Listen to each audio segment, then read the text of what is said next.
One.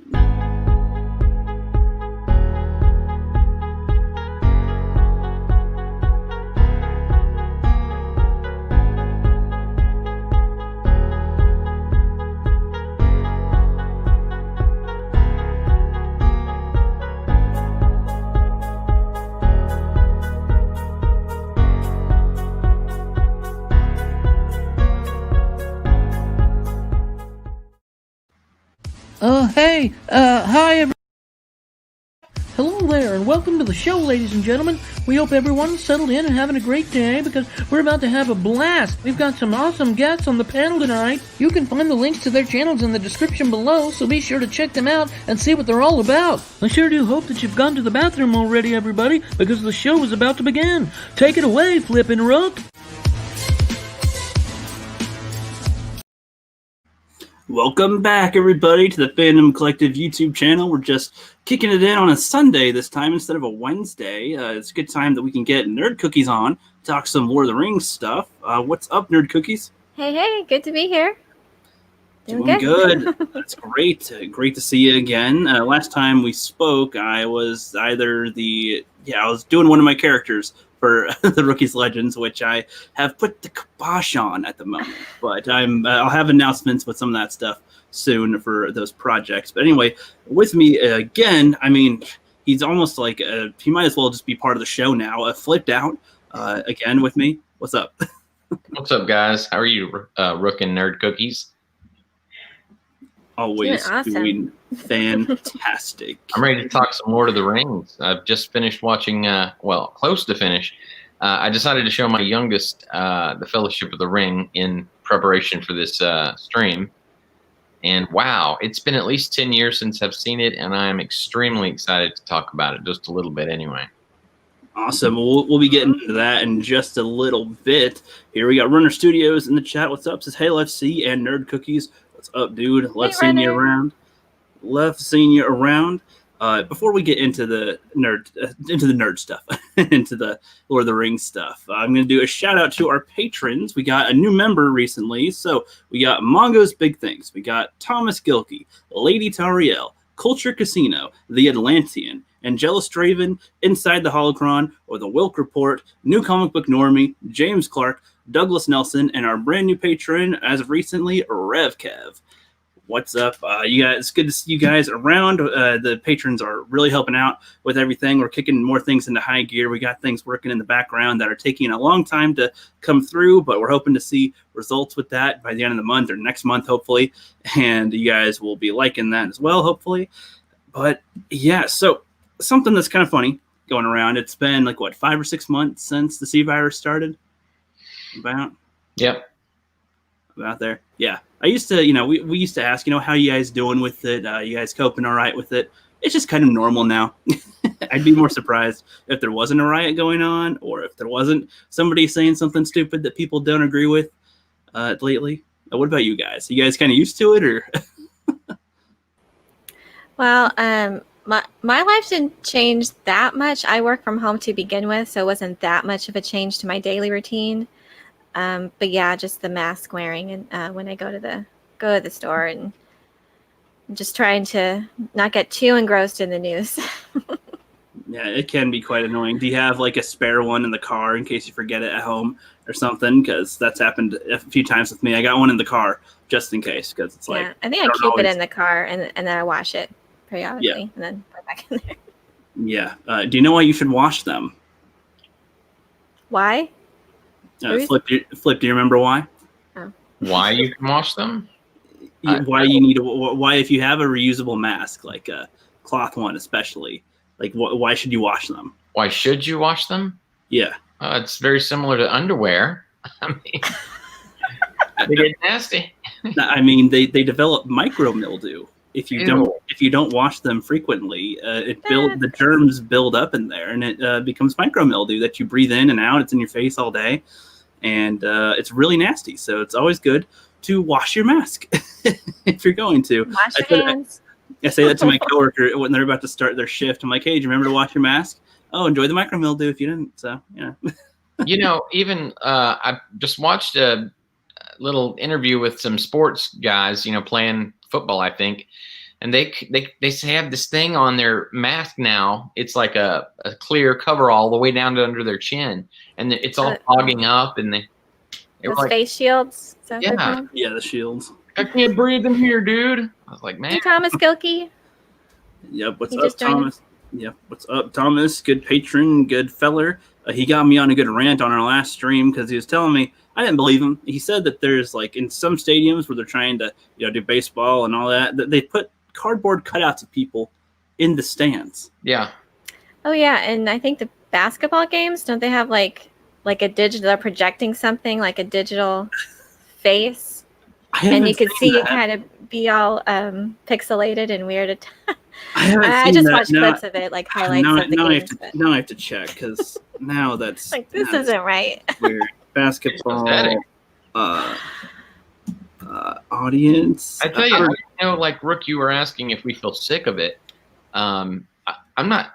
I guess I'm not so sick of it. The masks, I'm definitely sick of. But I just wonder how far this is going to go and when it's going to stop. You know? Yeah, I mean, it's hard to say. Especially in the summertime is what's bothering me. I feel like a Fremen out in the desert with my mask. I agree. People made some pretty interesting masks, though. I've seen some pretty cool ones. That's true. If people were like, I just want to make the best mask, but why would anybody ever want to buy one? Well, now that just came right up into their alley and number one sellers probably. I saw this face hugger mask that someone made. It looked really intricate. There was like 58 pieces to it. And it also had the tail wrapped around his neck. Awesome. Yeah. It was made of leather, though. I don't know how you can wear that for long, though. I don't know. Very creative look, though, at least, You Who can't want one of those. Here's one that Fallon made on I think it was one of those merchandise sites. Cool. Oh, yeah? Looks like underwear, doesn't it? It A little bit does. from here, yes. And it's probably whiteies. Pretty much. Yeah, we're looking into some merchandise that we'll be releasing at some point soon. Fat Steven Seagal, what's up? Says, as far as my belly goes. Oh, yeah. What is that talking about? What? Get in my belly. Get in my belly. That's all right. Get in my belly. Yes. We're trying to not scare the people watching. Sorry. Sorry. That's Fat like- face. Me and my daughter were making faces at each other on text. So. Mhm. Aw. No, I gotcha. Yeah, speaking of some funny stuff, though, like a couple days ago, I was just having a random conversation with my mom, and I said something about, because she was saying that, these people are kind of crazy and saying these things, and I was like, oh, yeah, something about Alex Jones, and I was like, Alex Jones, right? She's like, oh, yeah, you guys go to high school together or something? I'm like, oh, what? I was like, you never heard of Alex Jones? Turn the freaking fog's gay. None of that. She's like, no. I'm like, okay. She's got to be singing some Alex Jones stuff. That's gotta be funny. She freaking loves it. She's like, it's so hilarious. dumb. She's like, it's so dumb that she wants to watch more. And I'm like, that's kind of the point. I call it the Jerry Springer type of effect. It's like, it's so stupid. You shouldn't watch it, but you kind of want to see how it's going to play out. Just to see how it ends. Good old Alex Jones. Yep. But hey there, Daytona Falls. What's up? He says, yo, Flip.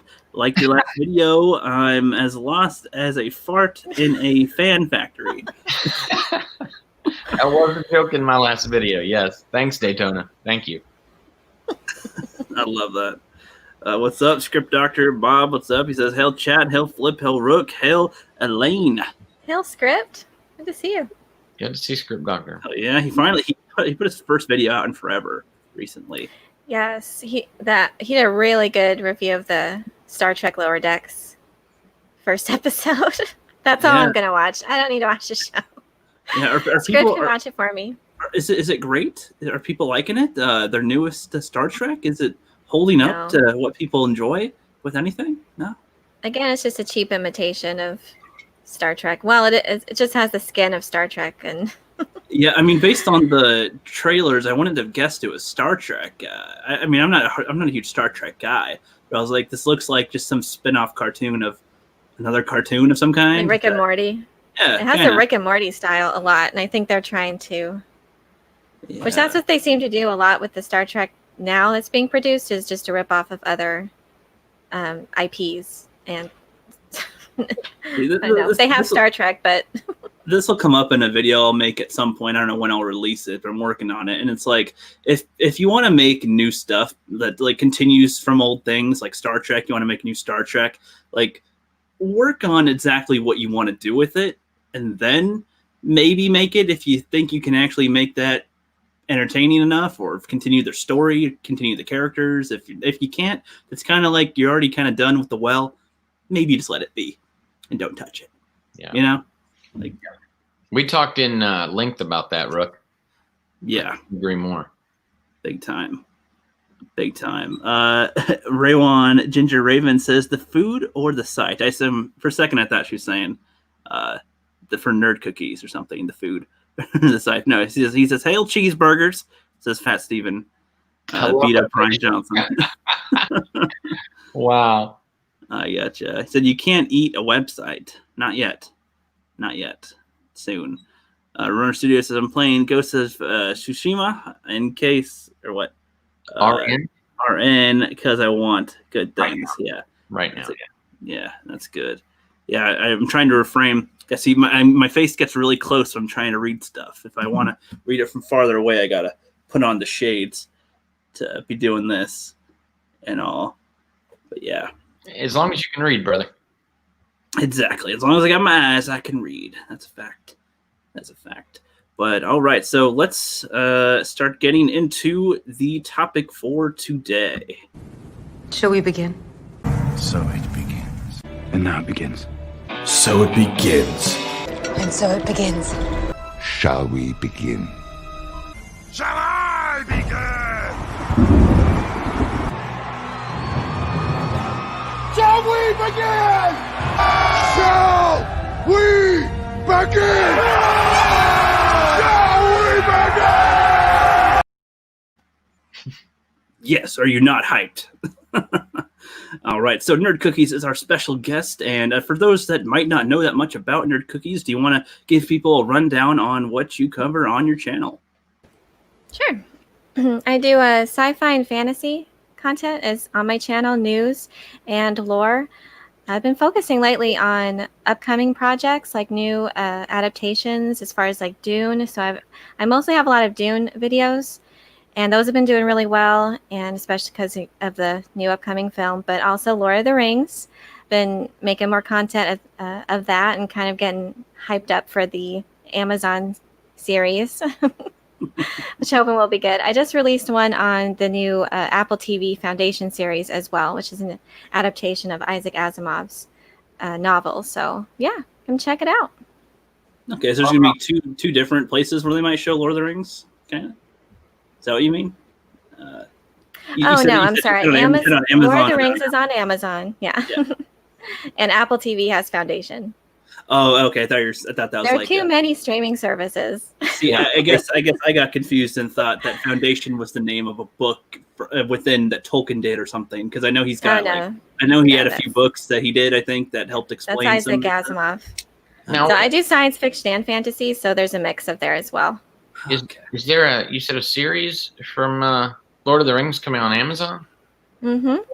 I did Yes, that was in production. It's been in production or in the works for a couple years. Of course, production was halted, but it's just starting to film again in New Zealand. I think last month they got the green light, as well as the Avatar sequels and the Cowboy Bebop adaptation. not. As in the blue alien people avatars. Yes. Yes, but nowadays you have to be very clear about I know. Pandora, I guess. Yeah, Pandora. Yeah. I've heard some outlines about that. It sounds pretty cool. They're going to go to a water planet, make it more aquatic, I think. Yeah, that's why I've seen some of those pictures where they're underwater filming.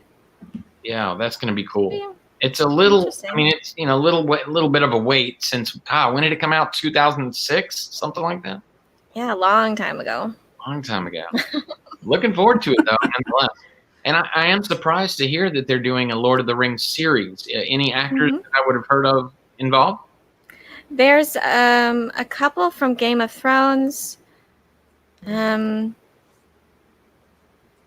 man, I think the Game of Thrones. Joseph Mall, I believe. Okay. I'm sorry, I have to look that up. It's probably the most well known, Yeah. and he's going to be the main villain. So yeah, I'm sorry, I can't Yeah. remember all the. It's a lot. It's a big cast. I also think Morfydd Clark has been cast.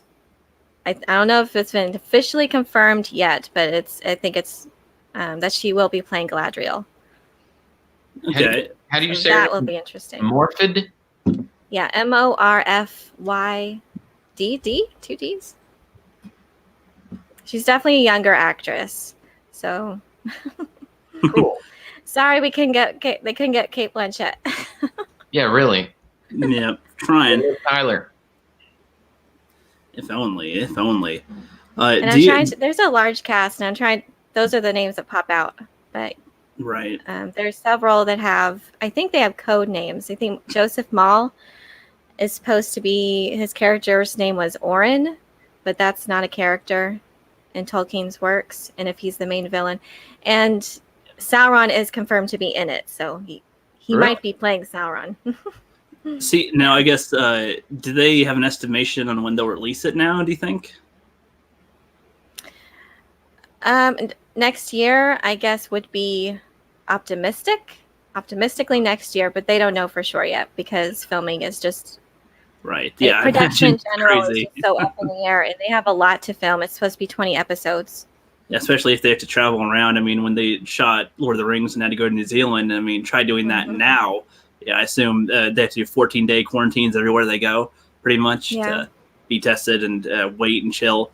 Man, that'd be brutal to try to do a film project, and you gotta just mill around for 14 days. You gotta somehow make the most of that. I mean, wow. Even like So- the smallest actor on that set has to deal with that too. That's yeah, crazy. What a cool experience, though. I would love. They were casting not too long ago, like hundreds of people, hundreds of actors for, the smaller roles, the background roles, and everything. So it's Right. getting in full swing. But yeah, it's probably going to be a while. I do have a video about the Lord of the Rings show, what we know so far, if you want to check that out. Okay. And then Yeah. any newest updates. I do have one on the Elrond, Galadriel, and Sauron as well. But at least Right. they're all confirmed to be in it, those characters. Okay. I'll I'll So it should be definitely interesting. check that out. The link to her channel is in the description below, by the way, guys. If you wanted to check that out, that would be great. I guess my question too would be: so after watching Lord of the Rings and then watching The Hobbit, and I mean, I know that there's tons of material that Tolkien still has that they could technically work with, but do you think that they should be trying to make like more Lord of the Rings stuff nowadays, or like if that's necessary, or if they should do a different type of medium with Lord of the Rings? I guess it's kind of the question with this, because they're trying to do a TV show and they're trying to do a Lord of the Rings TV show. And I mean, the production of Lord of the Rings was obviously this gigantic, massive thing, and they shot it all together, right? They shot all three movies like right back to back, pretty much at the same time. Yeah, that's it'll be interesting. I think it's 500 million for this first season. They also have greenlit season 2. It was 250 million just to get the rights to it to produce the series, and then another like 250 million to produce. So it's definitely going to be a big budget, and there's lots of people involved as extras and all that. So I think maybe a series though could be really good to the Silmarillion itself, which I'm sure they have to go by the Silmarillion as far as the Second Age goes. That's when it will be set, and they can't depart from what has been set as far as those stories goes. As far as Sauron and Numenor. So they have those stories, but it's like a collection of stories. So it can be difficult. It's definitely a challenge, I would say. But I think a TV series is probably the best way to do that. But you definitely need to have they have Tolkien experts that have worked on it. I don't know if he's still consulting on it. That's kind of that's a plus. controversial thing. That's a plus if they actually have people Yeah. that are really familiar with the work and Yeah. all the extra stuff to be working with the project rather than people who are like, Exactly. let's try to make a picture. So What they do we do got? need to have that deep understanding of Tolkien's work and just what it is. And the estate does have veto power, so if they can't depart too much from what has been established, otherwise, yeah, they can veto that right away. So this will be like a prequel series, am I right? Because the movies take place in the Third Age, no? Yes. Mm-hmm. Okay. Yeah, the Second Age is kind of like I'm kind of learning based on some of the videos and from watching it recently. I kind of am understanding the world a lot better than I used to. The Second Age is like the end of the Second Age was when Elrond and the elves and humanity tried to defeat Sauron the first time, Mm-hmm. and then that was like the end of the Second Age, right? Yes. So we get a glimpse of the Second Age in the beginning of Fellowship of the Ring, where it's just ending the last alliance of men and elves, and yes, that's where that ended. And they have like 3,500 years of the Second Age to work with. Wow. But I think with the, with the inclusion of Elrond and Gladriel and the fact that it's going to be Numenor, there's probably going to be events surrounding that it's probably going to be like the 1200, the Second Age. So it's Right. definitely such a large scale, and Yeah, I mean, it's definitely a massive project. I guess that's why I'm skeptical on them being able to make it and make it well. I mean, if they're able to, Yeah. that's good. I mean, the fact that they've been I know that ever since The Hobbit was pretty much finished, they were like, we want to make a TV show. And so that's been a couple of years in the works already. You said, even a full year out is optimistic. So probably, 2 or 3 years expectancy. I mean, at least the fact that they're taking their time is somewhat a good sign that they're really trying to make sure they get this down. So I give them credit for that. And I'm hoping that it shows too. I mean, I want them, what I would look for is a great mix of CGI and practical effects so that it's not one overtaking the other with, stands out too much. Like in The Hobbit, I'd say the CGI just overtook the practical. Like if they're both in there, of course, but like the Dwarven King at the Battle of Five Armies was, did not like that. I didn't believe I was watching a real thing. I was like, okay, as to where I could more believe the troll that they fought in the Fellowship. I'm like, well, that seems more likely.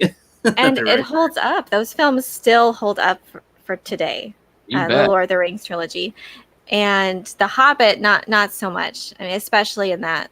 The Dwarf King, and his name escapes me at the moment. I don't Borin or the Hasselhoff. I don't know these names, I don't want to say that all the CGI in The Hobbit is bad because like Smaug. I mean, from what I remember, Smaug looked really good, at least in Desolation of Smaug. I don't remember how well he looked in the beginning of the Five Armies, but. I think he looked pretty much the same. Just, man, the way they cut that, and I know that they didn't intend for it to be 3 movies at the start. Yeah. But the way it is now, it doesn't flow very well. I think they should have ended the second film with his death, and the fact that they started it on the third one. Yeah, and just that battle was too long. There was a lot of things they didn't need in there. It's so much fluff of things happening that your eyes are just going like, Yeah, but there's really good stuff in it. I loved King Thranduil. Lee Pace was just amazing as him, and Smaug. I love those parts. And Gollum and the riddles in the dark game they played. It had some really strong moments. So even though there is some added fluff I don't like, and the last film especially, there is some potential, and I hope that I hope that they do with this hiatus that they were on, that has given them more time to think about future stories, and and because I am excited, the Forging of the Rings, that's exciting, the rise and fall of Numenor. There's so many exciting stories that they could just enrich and build upon Tolkien's Middle Earth. So in that sense, I am excited. I'm glad they're doing it, and at least it brings more attention to the books themselves. Same thing with Dune, new adaptations and Foundation. With all these adaptations, more attention is being brought to the books themselves that built these universes. So in that sense, I'm glad that it's happening. Now, have you read these stories, like the Forging of the Ring and all the other extra ones, you say there's almost 1,000 years of stuff to work with, right? In Lord of the Rings, or Yeah. yeah, there's quite a bit. I've read the Silmarillion, and of course I need to reread it. A lot of there's Unfinished Tales and some other books that have come out as well that Christopher Tolkien has released, and yeah, I need to re-immerse myself in those too, because there's just so much to this lore that Yeah, you gotta do your research too. Yeah, So I pick an age, like, so right now it's like second age stuff for me, because I'm trying to re-immerse myself back into that. And with Dune, I have to do that too. There's and I enjoy it. I enjoy it so much, immersing myself into these different world building universes. But yeah, it requires time to know all that, to get a good understanding of what the lore is. So I enjoy it. I enjoy putting those videos together and helping others familiarize themselves with the lore too. Yeah, it's almost like a real history book that Tolkien's created with all this, like as if that is a world that existed and that is a real events that happened in a way. Like there's even a video or about the Watcher, and I was like, who's the Watcher? Like, Flip, you know what the Watcher is? Nope. I've Remember that tentacle monster in the Fellowship that attacks them before they go into the mines? That's the Watcher? Or that's a Watcher, or I don't know if it's the Watchers or the Watcher, but that's like there's reference, I think, to them in one of those books that she mentioned, that they were from the first age. Stop me if if you gotta want to butt in, Nerd Cookies. I'm trying to think about what exactly how they came up with. I'm forgetting the Watcher, the octopus monster thing. How he exists? Yeah, was it like just from the ocean? I don't remember. Like something from the first age. Oh yeah, the first age, and the Valar, and Eru Ilúvatar is the creator, and he first created the Valar, and then the Maiar. Those were, and then they created the elves, and they were preparing Middle Earth for everyone else. Basically, there's some great stories in the first age too. It's like poetry when you read it. Yeah, I mean, sometimes it's broken up, but no, yeah, it's and really I mean, good. I like too how like just based on the little bits that I've seen from videos from people about it, like there's so much that plays into the Lord of the Rings as it is from those old stories, like the little light star that Galadriel gives to Frodo, like that's like super important with one of the earlier things there, I think, and with that Shelob was like technically one of the smallest of its like kin or something, but or like compared to, was it Morgoloth or Ungoliant? Ungoliant was. Yeah, that was the spider, the first like. Yeah, Ungoliant spider. Right. I thought he helped Morgoth steal the Silmarils. Okay, right. Yeah, I was getting the names mixed up because I watched a few videos back to back, and all their names kind of blur with when they repeat them. And Morgoth being like Sauron's. Right, he worked with Morgoth, right? Right, that's what that was. Sauron was his like lieutenant, basically, and Sauron's a Maiar too, and Morgoth is a Valar, the Valar. Right. So yeah, he served him. It gets crazy going deeper into the history of it. I know, you could just go down a rabbit hole.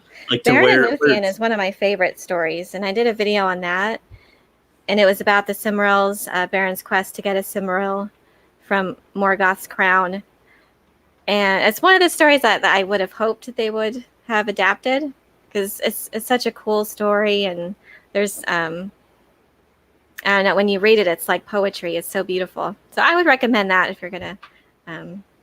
It's from the first stage though, so I'm not gonna touch it. But it is a necessary background though, so they could do some like narration, like they did in the Fellowship of the Rings. Give us some backstory of what came before, because there's some pretty heavy duty stuff that happens.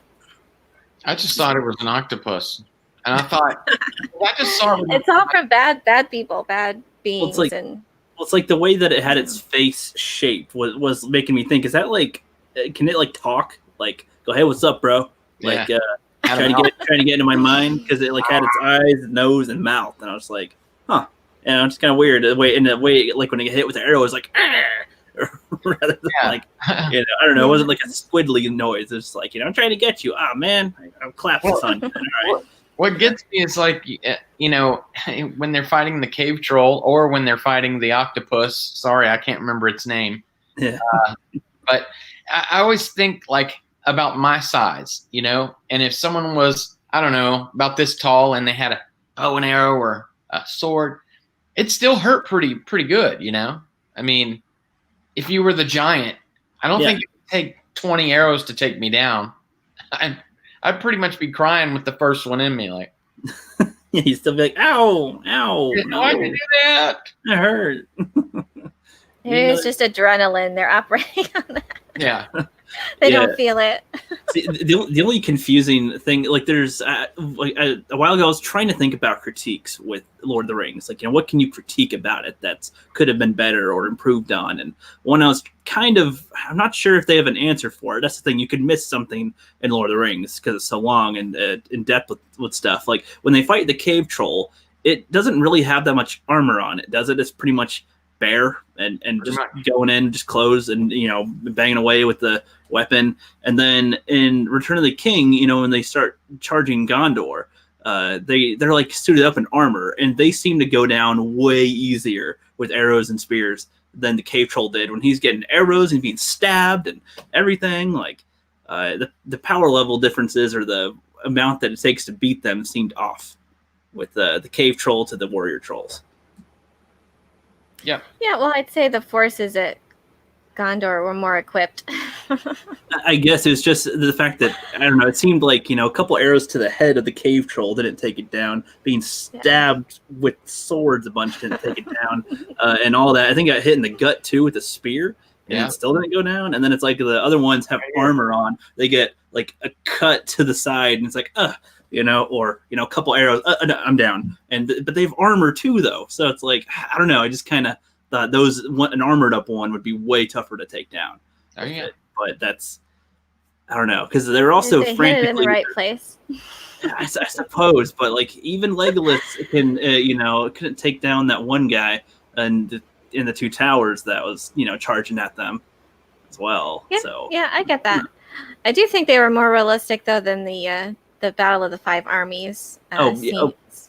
See, mine that I'm trying to point out are extreme nitpicks that are just like, I don't know, it's not clear, but that's as best I can do as a criticism. It's like, it's rather critical, but that's a good point. Yeah, I have way more stuff to say about the Hobbit trilogy, unfortunately, but good things too. But I understand. I mean, some people's arguments too for like the Two Towers is like when the guy's doing that run and he's like, you know, everyone's like, stop him, you know, shoot him down. It's like, okay, scenario one, he shoots him down, he kills him. Oh, okay. If we're talking about extended scenes, there is a couple of things about. I love the extended versions though, and you said you just recently saw them, and they're great. The only thing I would say, and you definitely should watch it. That's the way to see it. Yeah. Only thing I had an issue with was the first opening scene, because I think I preferred Gandalf telling Frodo about the state of things of the age and the state of the world, and it seemed to flow better than the way they framed it with Bilbo doing that instead. They introduced him and they kind of reworked those scenes. It didn't flow as right to me, and I didn't like that we saw him being corrupted, tempted by the ring at that point. I liked it better when we saw it later on, when you see it through Gandalf's eyes of him, you know, touching his pocket, and then later when he's trying to get, you know, let go of it.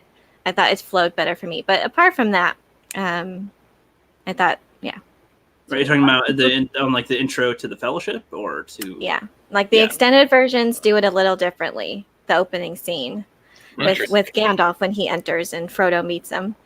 So if you compare them and see which ones you like better, I kind of like the theatrical opening a little bit better, but that's the Did they talk about the hobbits in the theatrical one? I don't remember, because like in the extended one, he's like, you know, hobbits are, as he's walking through, they're kind of Bilbo's kind of narrating it. Okay, no, you're right. Mm-hmm. Yeah, I think that's just the extended one.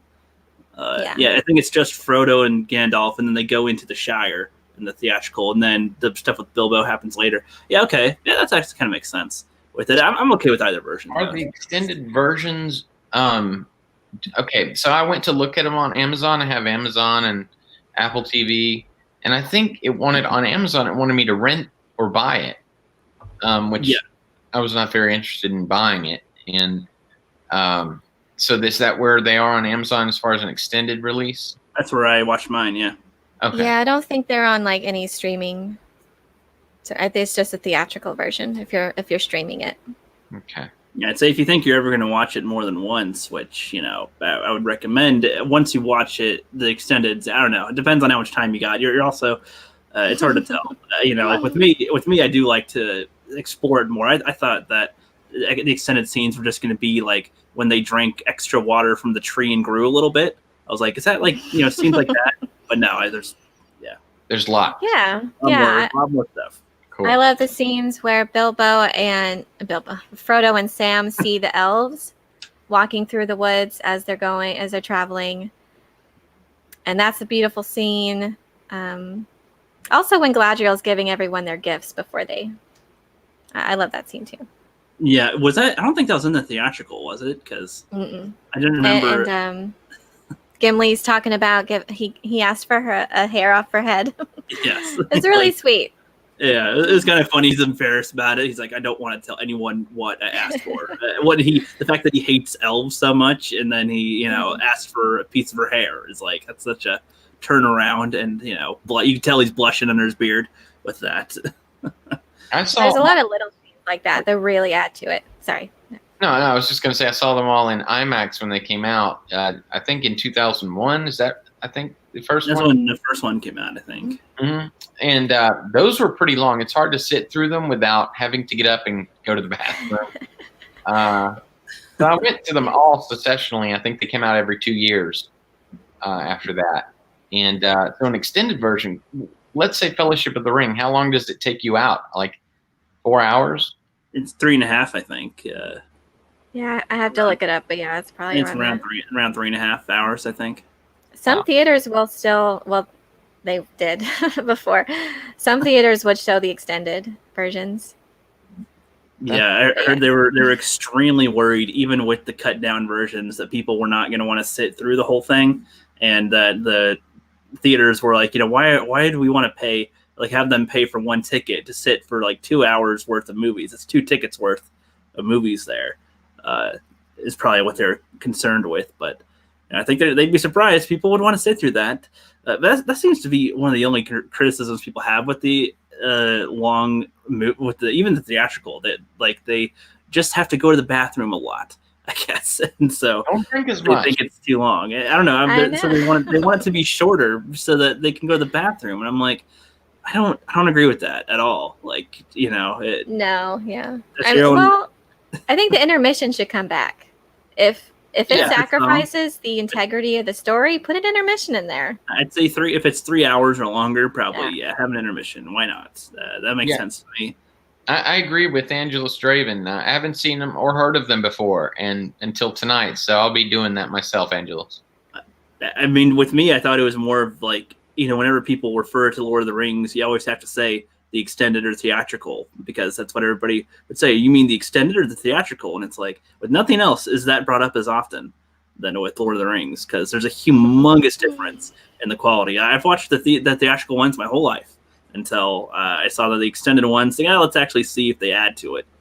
My God, the things that they cut out of the movies to make time is insane. But it makes sense because there's so, like, what do you cut down?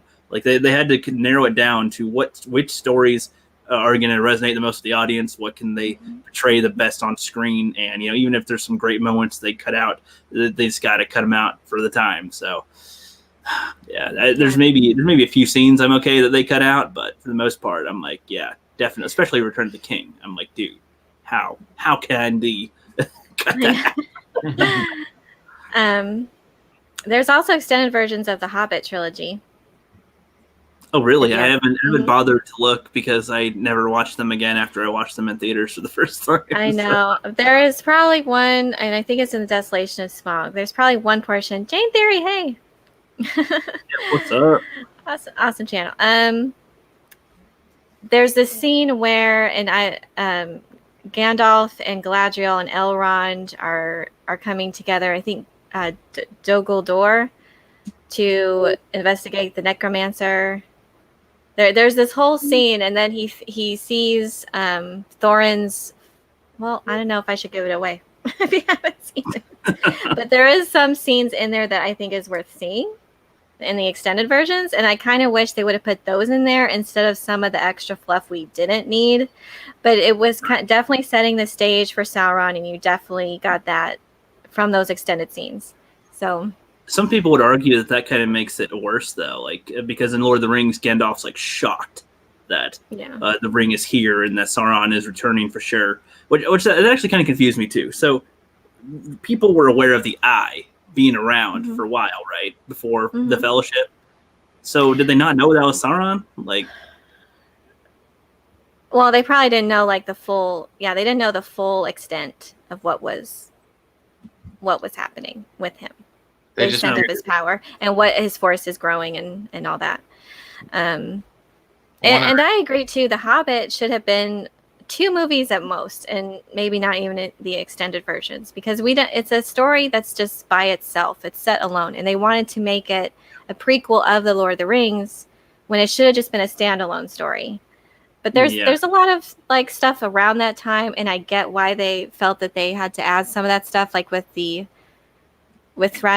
and we kind of got the impression of how elves viewed other elves and how they viewed other, which is in keeping with the lore. So there's some things I understand, but yeah, as far as like just setting up those things, we have the Lord of the Rings already. We know what's coming.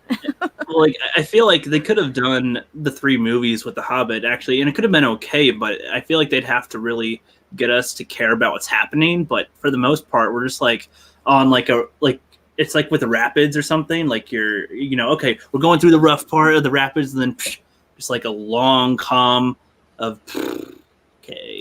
The animated version of The Hobbit is really good. I've heard that. You want to watch that? Well, hold on. You got to clarify. There's I know there's way more versions of The Hobbit than I ever thought there was. I saw a video that was saying the evolution of Gollum, and it's like showing like there's like 6 or so cartoon versions and like some other play versions kind of, and when they're recorded, and I don't know. There's like all these versions of The Hobbit. One where he looks like in the 70s or 60s, I think. One where he looks like a frog, and there's one where he looks like kind of an older man, and then there's one where he looks kind of similar to the one in Lord of the Rings, but a little different. So yeah, the goblins look weird, and the wood elves look weird in the animated Hobbit. But apart from that, it's actually a really good interpretation of the story, and the music is really well done, and I tear up every time. They say it's a completely different story if you take acid and watch it. Really? I love it. Assume that's the case with most things when you exactly that to the situation. Well, I wanted to bring this up. Okay, so earlier you said that you wanted to know from both of us, Rookie, what we thought you wish they'd done different, or you said what was something we thought was not as good about the movies. And I got to thinking about that. And when I was watching earlier today, might have been last night, me and my daughter are watching it together. She's never seen them. And by the way, when you watch a movie with someone who's never seen it and you know it's a good movie, it's just like watching it again on your own. I just love doing that. But the thing is I thought some of the timing between the scenes were weird.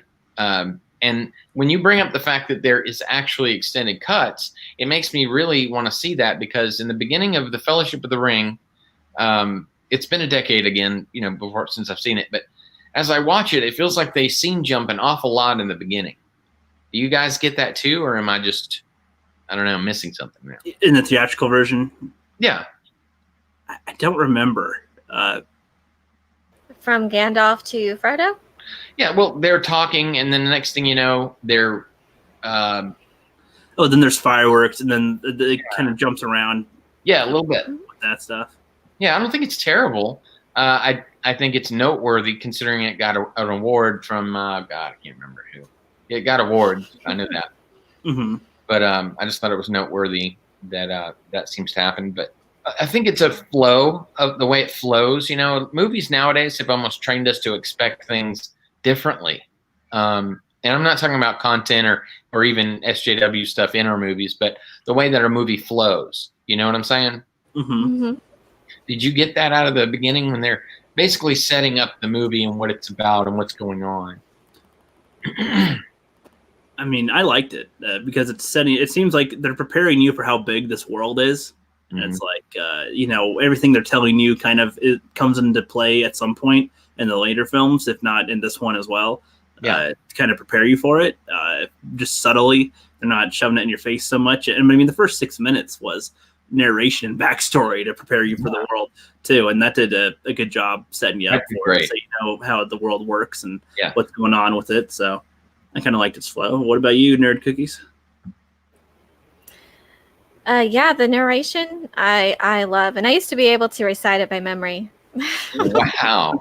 At one point, but could never be Cate Blanchett. It's just amazing. Yes. And I get what you're saying though, about the cuts or how they cut it. Right. I'm not complaining about it so much. I'm just saying it feels like it's notable considering you're saying there's an extended cut. Yeah. And Return of the King, I noticed that more in Return of the King, the way they cut it. I'm like, why don't we just kind of jump into the scene here? Like, there's like anything happening in Return of the King. They'll cut from the battle to Frodo to Aragorn and Legolas and Gimli, and I don't know, the way they cut it in the theatrical version was not that good.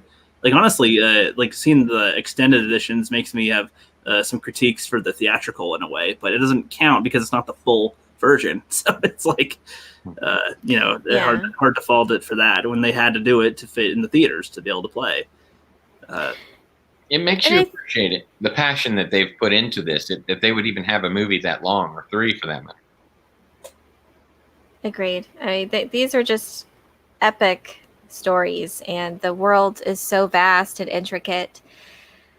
So I think they did the best with what, and we're doing the best that they could creatively maintain that creative integrity. There was obviously more passion and love, I think, in the Lord of the Rings trilogy. The Hobbit towards the end looked like it was more of a time crunch, it seemed, and they didn't treat it with as much love. Hard to imagine because of how much time they spent to get to the point anyway. Like 3 movies to tell one story that is a short story anyway, and they have to rush the end. Yeah. That's crazy. I guess. Sorry, go ahead. I forgot. Sorry, my bad. I guess this was leading into. You've probably heard the complaints about how the way people phrase it kind of bugs me. They say that Return of the King has too many endings, and like that has multiple endings and it takes too long. What are your thoughts on that? You want to go first, Flip? Oh, well, it's been a while since I've seen it. Seen them as much, and he hasn't really friend on that one. So you just watched the first one, right, with your daughter? Yes. Oh, that's nice.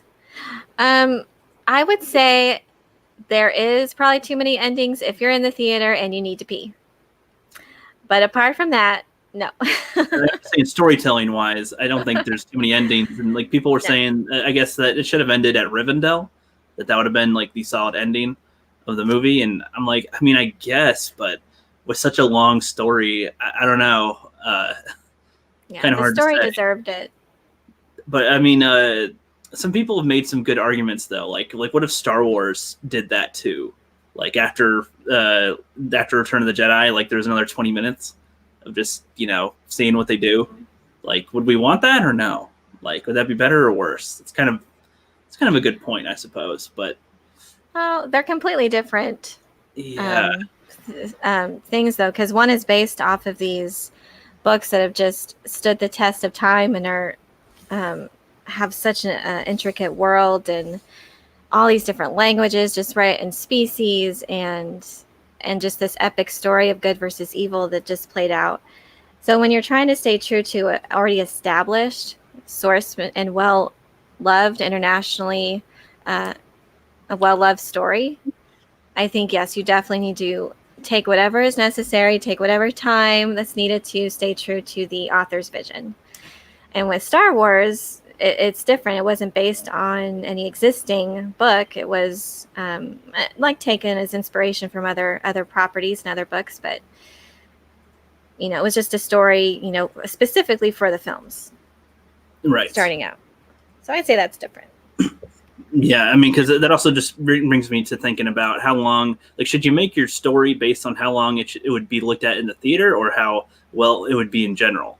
Like, that's a question, because people tend to make it around, 2 hours, or, minimum hour and a half, average around 2 hours, sometimes go to 3 tops, 3.5 usually, is like the amount people would go toward. But it's like, what's stopping people from making a longer movie? Like, I don't know, it's kind of, you kind of wonder about that sometimes. Like, how long was Endgame? Endgame was pretty long. Endgame was around 3.5 hours, 3 hours and 40 minutes, okay. I think. So Return of the King prepared me for that movie. I did not drink until like maybe an hour in. but I mean, like, in general, I suppose, like, it just kind of makes me wonder, like, why don't they, what if each act was like around an hour and a half? Would that be horrible or bad? I mean, it depends on how well it's executed, of course. I mean, I feel like that's probably the reason, because the longer of time you're showing on screen, the harder it is to maintain people's attention, I suppose. Or they look at the time, even with YouTube videos, you probably noticed that too, where they go, "Oh no, 20 minutes, that's too long," and it's like, dude, it's 20 minutes. What was that? Like, no, it needs to be 10 minutes. It's like, okay. Actually, Endgame might be a better comparison than Star Wars, but because I mean, they had the whole funeral scene, and there was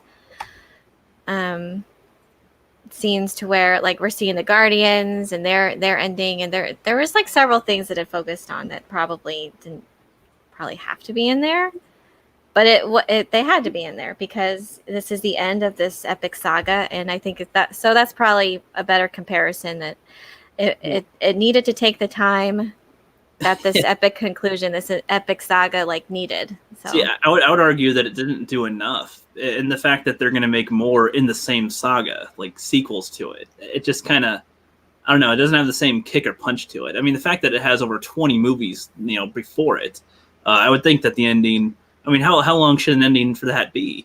I think it should be longer, technically. But then that's only if it's a finale. But it's not even a finale. It's that's just true. Just see Captain America's. Yeah, if in a way, it's just the end. This is the end of part 1, for all we know, of their whole scale on their board. Like, of 50, like, who knows? So it's like, it doesn't feel as impactful. But if it was its finale, then yeah, I'd argue its ending should have been longer, in a way. So Runner says it was exactly 3 hours. Yeah, it was Endgame. Yeah, keeping us on our toes. Thanks for that. Yeah, so I mean, this is my problem, is the last fight scene was too short. So I think he's talking about Endgame. Yeah, I think so. I think so being too. Sarcastic? I can't tell. I mean, in a way, it felt less impactful in all aspects. I mean, in some aspects. I mean, in some ways, it felt great, but like the fight with Thanos himself just didn't feel as much, because it wasn't the Thanos from the last one that they had that they interacted with. This one was like, I don't even know you guys. I'm just here because that's what I do. It's like, okay, it's kind of lame. I didn't like the forced elements of Captain Marvel and the moment where we have to see all the female superheroes. We know they're all there, but it really took me out of the story when they had to assemble specifically together. Like if they all arrived there somehow out of the same portal hole, okay, that should have been when they did the shot, where we all came out of the holes together. They all came out of the holes together. Gather around for the picture, everybody. That would have been just fine. That would have been fine. Yeah, well, they did it better in Infinity War, where they had Scarlet Witch and Black Widow and she's from Wakanda now. I can't think of her name. I'm sorry. There's 3 of them. Shuri? But and it just made much more sense the way that battle happened. That they were all there, and it just happened that way. So it was much more organic. She was dead this whole time. Yeah, that was pretty funny. But man, Endgame's another conversation. I know. another whole stream's worth of conversations. But I guess getting back to Lord of the Rings, I had a few things I wanted to bring up. But Flip, was there anything you wanted to bring up for Nerd Cookies? Well, with Lord of the Rings,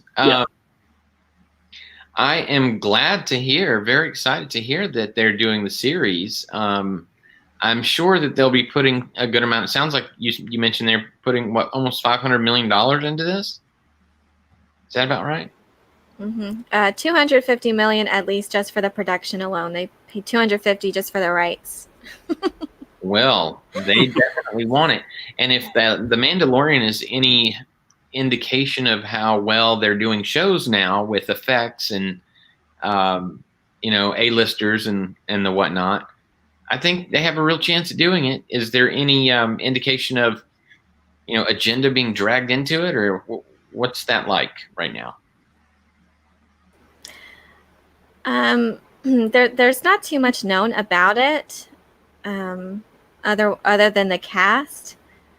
As far as wokeness goes, I don't know. They're looking to cast kind of androgynous looking people, but some elves were kind of like that we saw in the films. Like some of the male elves were just slightly effeminate. I would say like a David Bowie type, and is what they were saying. And they're supposed to be kind of godly, right? Like they're so these heavenly creatures, smooth and clean, and everyone else is kind of dirty, and also kind of makes sense.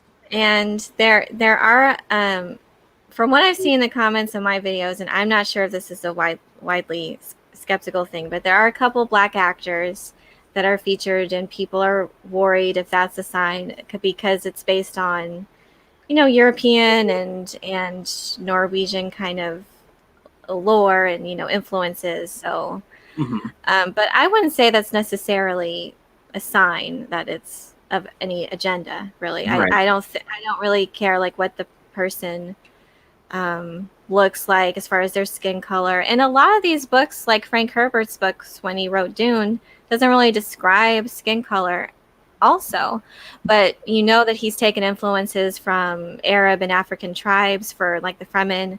So that's why they were able to we can look for a diverse cast, which I'm fine for diversity as far as like casting goes, but as long as it's not sacrificing the story.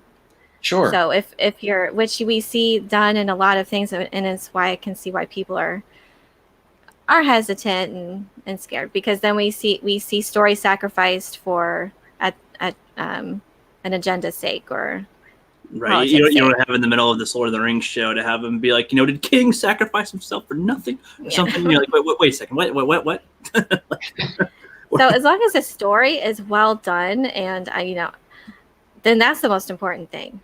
And honestly, I think everyone will enjoy just being immersed into something, an epic, large-scale story, and that's what we want. We don't want to be taken out with our today's issues. We want to escape into another world. That's the thing. That's what I think we're most annoyed with lately. They keep on reminding us about our real world and all our entertainment. We want to reflect our world. No, we want to go away. The world is dumb. Go away. I wanted the fun place.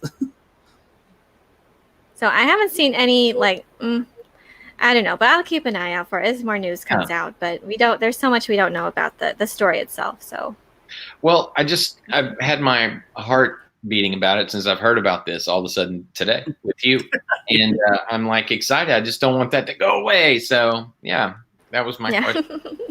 Right. We want there to be one franchise that at least stands somewhat strong overall, I suppose, instead of having more duds. Absolutely. Yeah, exactly. But hopefully they learned from other properties like Star Wars and Star Trek, and just get the people with them. I think everyone can agree they just want a good story. Yeah.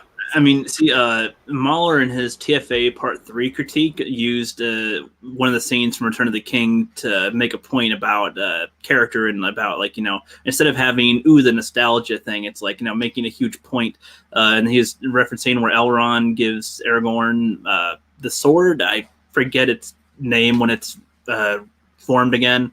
Sword? Narsil? Narsil, right? When Elrond gives him that, like how much that scene itself impacts everything from the movies that we saw.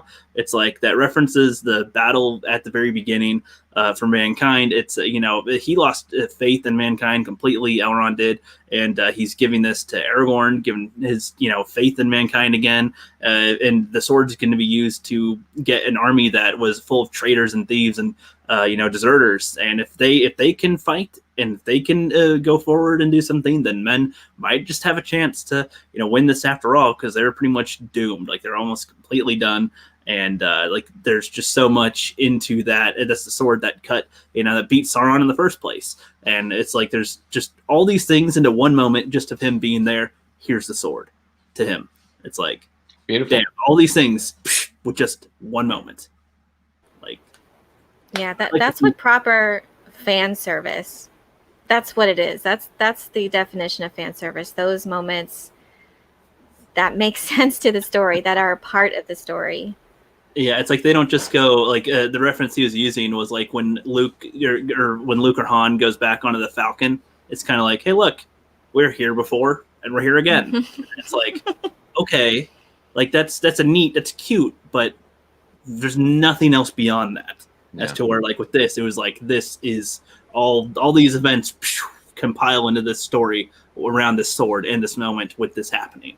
Like that's I want to see more of that in stories, and hopefully in the Lord of the Rings show they'll have moments like that that build up later and pay off. Like a payoff, I guess, was what he was going toward. That's great. Yeah, I live in a state of cautious optimism. So Same here. I'm never fully excited for anything because it's been too much disappointment along the way. So we'll wait and see how it looks. Then we'll be all right.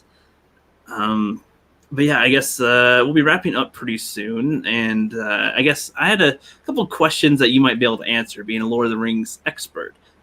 When I was watching the movies, I mean, expert enough. I know you're still researching the stuff, but still.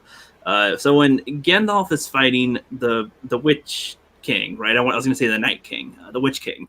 How come? So the Night King, or Witch King. Goddamn, I just said it. He uses like in the extended edition, he has a sword that like he has powers. All of a sudden, but before he didn't seem to use them and doesn't use them ever again. He only uses them to break his staff, and that's it. Like, does he have more powers or something? The Witch King? Yeah, I mean, his powers. Like, I didn't know he had powers, but then in the extended edition, he uses his powers, and then that's the only time it's used ever, as far as I could tell. Like, he doesn't use it later with anything. It just seemed very vague what it can do. It's just like he just can beat Gandalf real quick. I don't know. That was kind of weird because he was in the first one and just, got chased away by Aragorn and couldn't beat Eowyn or Arwen, but could do that to Gandalf. Just kind of confused me with his power level, like where he's at. Oh, okay. So what's your question? How powerful is he? Or? Well, I guess how come he doesn't? Is there a reason why he can't use his powers against humans or something? Well, no, and it's probably I would say just how they decided to adapt it. I mean, he's definitely a very powerful being and corrupted by Sauron. So whatever Sauron gives him, whatever. So I would say it's just in the way they chose to adapt that story. Okay. It made sense to the story for them for the film to do it that way. Because that's an extended scene that you're referring to, right? Yes, where Gandalf and Pippin are on their way to try to stop the king from burning Faramir, and he breaks the staff. And he breaks the staff, and I'm just like, well, he almost he's almost about to beat Gandalf right there, the freaking wizard, White Wizard. And Gandalf also beat the Balrog as the Grey, and so I was kind of like power level wise, I'm like, so is the Witch King like way stronger than a Balrog? I don't know. My mind thinks that sometimes. But he's definitely strong. He's I was the strongest of the corrupted, right? Men, the race. But yeah, I would say some of the extended versions don't. I would say it's just purely from the film standpoint and wanting to create something kind of cool. Those Wouldn't it be good cool? moments. Right. Yes, and because there was another scene too that didn't follow the course of the book, the extended scene, and that was how Saruman met his end, which doesn't happen in the books either. But that's part of an extended scene. Right. Yeah, I know what you're talking about with Saruman. It's supposed to be like with the scouring of the Shire and all that, and the Christopher Lee wasn't a big fan of that. You can tell in some interviews. Yeah, I mean, I feel like that should have been in the movie, if anything. His scene. Yeah, well, and that's another scene too where I'm like, I could have done without it. I mean, I like the way they did it to begin with. It's just a little scene of where we see, because I guess they wanted to see, well, where did he go? And they just thought, oh, let's do something definitive and for the film. Well, it's they do leave it implied very much. They're like, oh, he lost and he's in his tower and that's where he's sitting. Yeah. But I mean, I felt like there was more to be desired with it too. It's just like, well, he was pretty much he's pretty much the villain of the second movie for the most part, the main antagonist anyway. And then he's just like, oh, he's just in the tower. And it's kind of like, well, yeah, but is that all he'd do or say, or to see where Gandalf was? The last time we saw Gandalf was when he was on his roof, basically, and then look at Gandalf now. So I feel like that's kind of a good character interaction between them. His defeat for me was when Isengard just was taken over and it was destroyed, basically. So that was his defeat. Was that so there's the way they film it, the way they choose to adapt certain things. Cannot be, they want to make it entertaining, and so I agree with that. I'd say it is. It's just in my head, I would question. So he can use his fiery sword and obliterate his staff powers here, but when he's fighting the girl on the battlefield, he doesn't have a sword. He has this big thing, which is kind of a ridiculous weapon, to be honest. And then he can't use spells. And it could be like his overconfidence and his himself and his ability to intimidate people, and that'd be fine too. But if that were the case, I wish they kind of gave him a little bit more screen time then to kind of get that, because I thought he was just a random corrupted dude, and then he's like, it was kind of funny. I think somebody else made this critique too. It's kind of funny. It wasn't really critique, but it was like, he has yet to reveal his secret weapon. Gandalf was like saying to Pippin, and then he's like, you met him before. It's like, wait, they've yet to reveal him, but you've met him? Like they already sent him out? Like in the first, the way that it's phrased is kind of funny. He's like, we've never seen him yet. Remember when you saw him? It was like, because he was the one that sniffs them in the Fellowship, right? The Witch King is the one that sniffs them. And in the Fellowship, he was the one that stabbed Frodo. This one that stabbed Frodo, right? And he's like, we've never met him before. Him. He's like, his secret weapon is yet to be revealed. Remember when you met him? And it's just like, though he has been revealed, it's just. So they do look all the same. Yeah, it's just the way they worded that probably could have made more sense. That just doesn't make sense the way you worded it, because it's like they've yet to reveal it, but he has been revealed though, so kind of weird. Is that another extended scene? I feel like I need to watch this that was in the theatrical. That's before the battle. That's that night where Gandalf's talking to Pippin, and he's like, I'm kind of afraid to fight. It's kind of calm and all that, and that's before the light shoots out from whatever city that was, and when the army starts to march.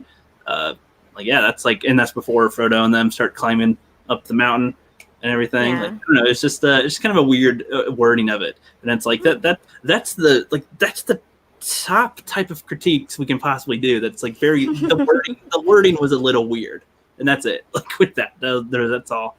But that's what makes it kind of funny to me, though. It's just you've yet to see him, but you've seen him before. Yeah, they're not a straight presentation of the books. It's just, and I would say it'd probably be impossible for them to even do. It would definitely take longer than films. I don't know if that'd be good. When people say they want it like directly as it was in the books, it's like, I don't necessarily, because that's a totally different thing. In the books, they're describing to you as best they can what's happening, and you can use your imagination to fill it in, as to where the movie is trying to tell you what's happening and you're watching it happen. So the experience will be different. It's a completely different medium of storytelling. So it's especially with these world building books, it's a huge undertaking. And so I feel like they did the best that they could, and hopefully they obviously had love of the source material, and but yeah, it's just a film, and you gotta tell people it's a film that that has to build this entire world for you. Right. It has to be entertaining. It has to keep you roped in, while at the same time being faithful to the novels themselves. So it's definitely a balance, and I think as long as you stay true to the spirit of the story and to the characters themselves, and then you're doing your best bet there, and not trying to do a cash grab or sacrifice the story by CGI, too much CGI, or taking too little time on the development of the screenplay. I think that definitely shows. Yeah, I agree. This is the perfect. Lord of the Rings is my example of using CGI and practical correctly. People will say I don't know, the way people phrase things is like there's not that much CGI in Lord of the Rings, and I'm kind of like, I've heard a few people say that is why, I guess, and I'm just like, what do you mean? There's a bunch of CGI in there, but it's like it's not horrible CGI. It's used so sparingly, and it just blend the way the color is. It all works okay. The Nazgul look freaking amazing for back then, like a flying dragon creature to look not like it's from a PS2 game. The trolls to not look like they're from a PS2 game. All of that. There's somebody else too that commented.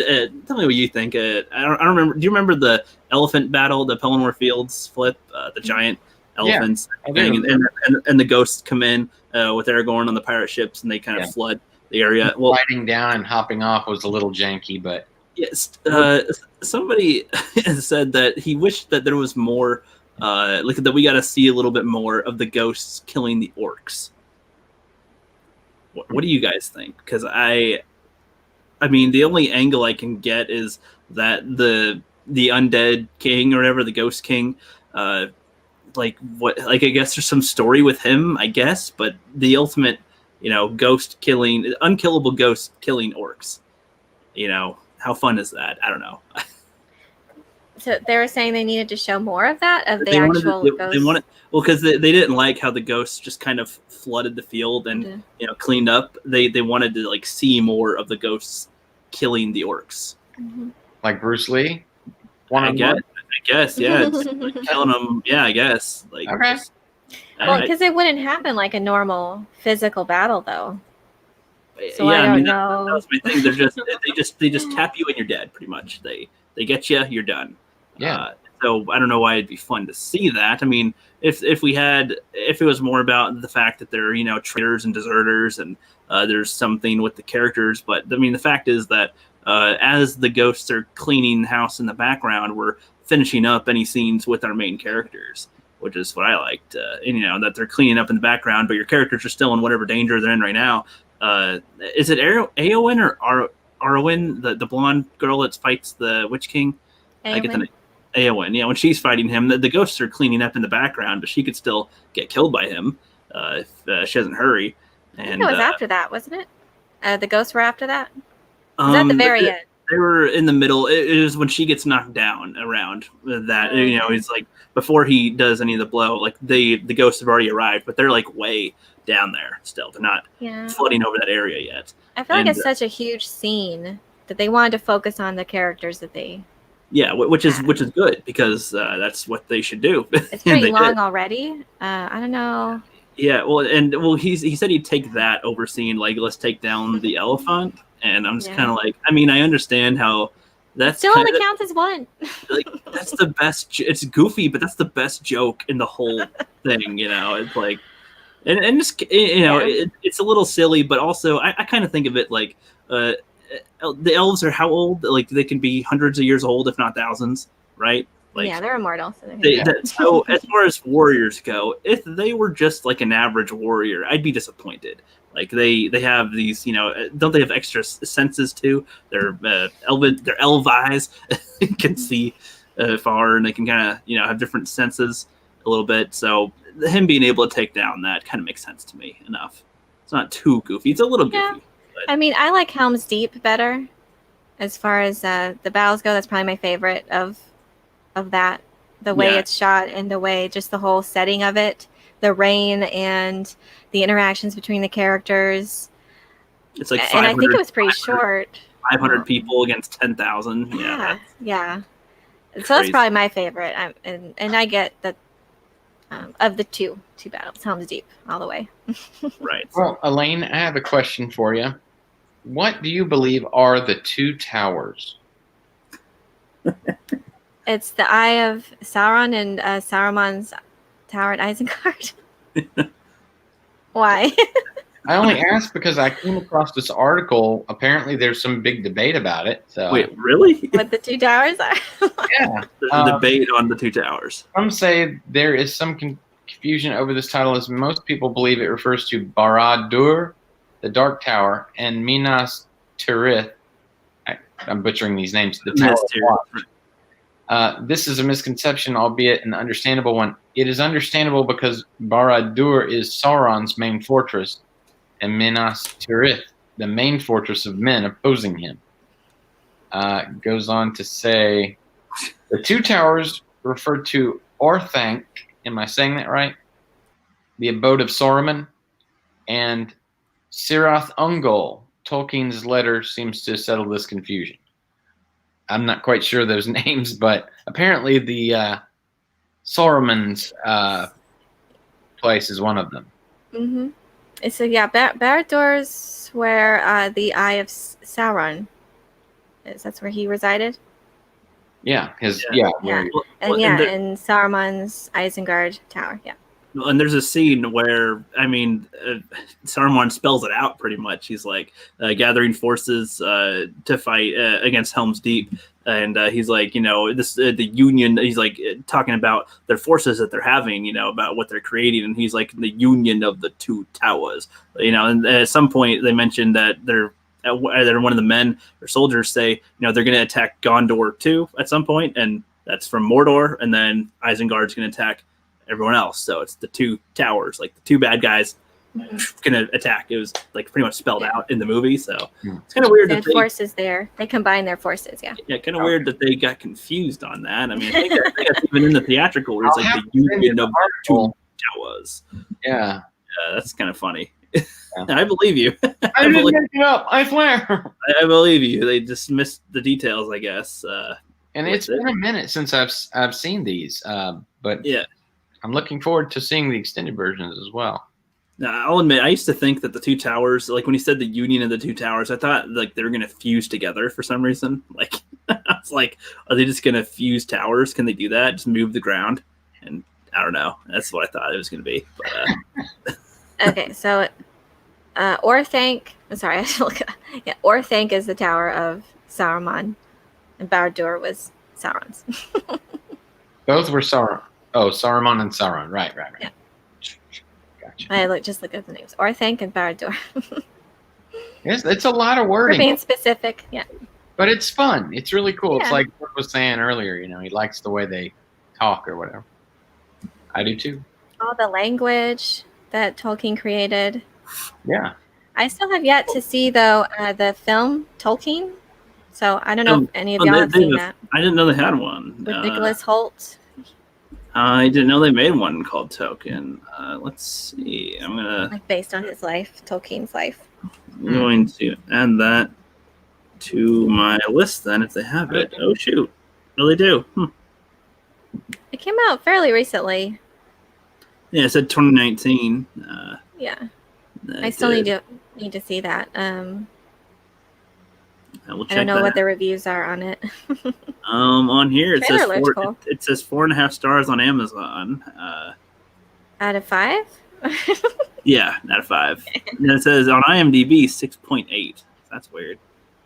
It's almost 2 hours long.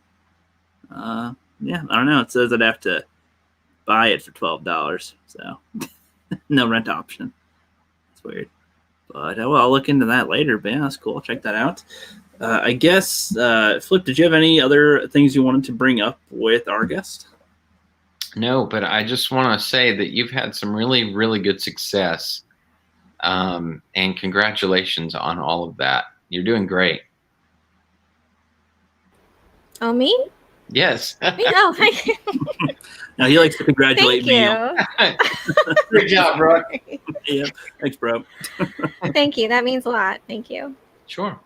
Yeah, and I like your success. You've put out videos and really nailed it. And like I said before the stream, your thumbnails even have it down. You got picture and you got title that's bold and clear about what it's going to be about. That's all you need. Not fluff, not too little, just enough. And yeah, and I like how it goes. Your sci-fi channel with the title Nerd Cookies. It's like, yeah, that's awesome. Thank you. I try. I try to make videos that people like, and even if you're not familiar with Dune or Lord of the Rings, I try to make it friendly for everyone. Exactly, and it's like you can see it like take your cookie, pick your nerd cookie. You want the Dune cookie, you want the Lord of the Rings cookie, you want the Star Wars cookie. Which cookie you gonna get? Yep. Now, which flavor of cookie is best for you?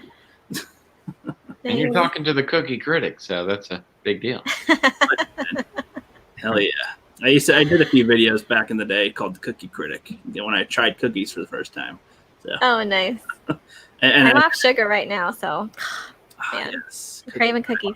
I love torturing everybody when I post them on Twitter and tag everybody because it's like it's morning time and talking about cookies and showing you guys fresh ones out of the oven.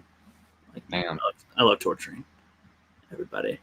But yeah, so I guess last thing for the Lord of the Rings discussion and ending the stream in just a couple minutes. Are there any goals that you have for your channel? Is there anything that you're working toward by the end of the year, perhaps, or some new videos coming out that you want to announce?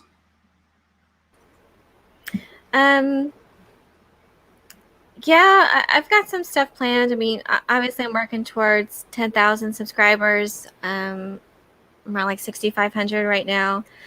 So hopefully by the end of the year, hopefully in the next few months, I'll be getting closer towards that goal. But yeah, I've been really enjoying just making content specifically about like upcoming projects and really trying to get news and lore out there, like for people who want to be more familiar with these adaptations and these new series in the sci-fi fantasy world. And it's something I've really been enjoying this whole process. So I'm probably going to release more Dune content because that really seems to be an area where there's not a lot of content out there. So I'll try like fill that void, fill that need, and because it's really been working well for my channel too, and it's something I really enjoy as well. So I think we'll continue that. There's going to be supposedly a Dune series on HBO Max. It's going to be in development, and there's going to be a two-parter of this Dune film. So we're going to get more, and we're going to get video games and all these other properties. Dune cereal? Dune sauce? No. With spice. Yeah. Be cinnamon spice in there. Yeah. Yeah. Yeah, so that's where I'm going, and I hope to do like videos consistently. Right now it's kind of like up in the air, and sometimes I get to do more a week than on certain times, depending on my schedule, my work, and other obligations. So I'm trying to be as consistent as possible, but hopefully as the channel continues to grow, I'll be able to devote more time to it and try at least get consistently 3 videos out a week. Yep. So that's what I'm trying to do. And just trying to do stuff that I like, enjoy in the sci-fi fantasy realm, and hoping that other people enjoy it as well. Damn, yeah. Well, yeah, I've seen improvement already in the last couple months from you with that. So I think in another couple months, you'll get way past 10,000. I'm betting on that. And yeah, I can't wait to see what else that you got in store for us. 3 videos a week. Damn. I can't. Hopefully. It's hard to get 1 video out a week for me. It's like. Well, news videos are easier. Lore videos definitely take the more time, and because you put more time and care into those, right, and the artwork and getting certain images and editing certain things. But if it's just a short news story, that's easier to put together. Sure. So it depends. Indeed. Consistency is great, and it's key. It really is key. Trying to get your name out there. Yeah. Exactly. Flipster, any things you want to announce before we close out as well?